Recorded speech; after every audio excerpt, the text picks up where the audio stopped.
Being friendly. Tuesday evening was Chinese from the place on 61st Street, just like every Tuesday.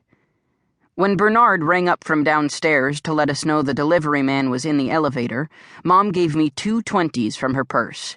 "Wait until he rings the buzzer, Albie," Mom told me, "and don't tip more than 5. "Okay," I told her, just as the bell rang. It was my favorite delivery man, Wei. He always smiled big when he saw me. "Albie!" he shouted, like he was surprised to see me there, even though I answered the door every time. He lifted one of the food bags like he was waving. "Hi, Wei," I said, smiling back. "How much?" $27.60. He showed me the receipt stapled to one of the bags, because sometimes, with numbers, it was hard to understand what Wei was saying. I took the bags and handed them to my mom, who put them on the table. They smelled greasy and meaty and delicious, like Tuesday evening. "Thanks," I told Wei, handing over the 2 20s. "Can I get..." In my head, I rounded up the change like Mom and Dad do when they give tips in the cab. $4 back? "Sure thing." Wade took a wad of bills out of his pocket and placed the 20s on the outside, then flicked past the 10s and 5s till he got to the 1s in the middle. He peeled off 4 for me.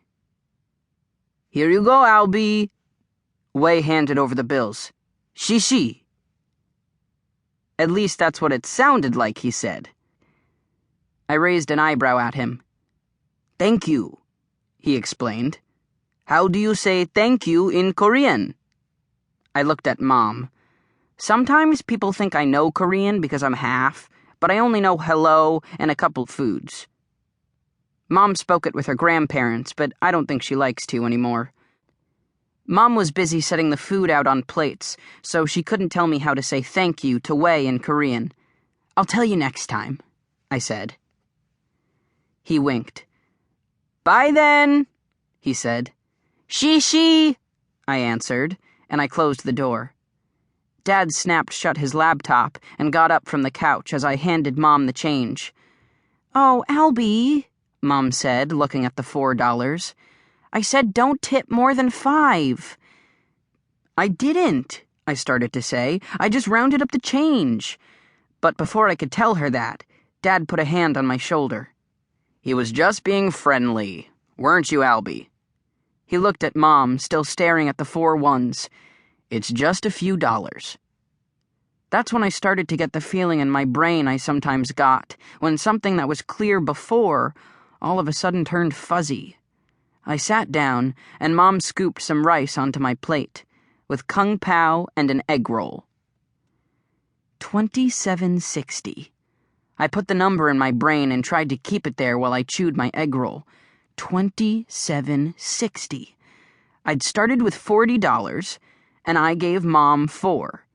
Over and over, I tried to subtract the numbers, but I didn't want to do it on paper, because I didn't want Mom and Dad to know I was subtracting, so it was hard. Every time I did it, I got a different number. Fuzzy. Fuzzier. I gulped down the last of my egg roll. "Everything okay, Albie?" Dad said, looking at me carefully. "Yep," I told him. I picked up my fork and mixed the kung pao up with my rice, and decided that maybe I was being friendly after all.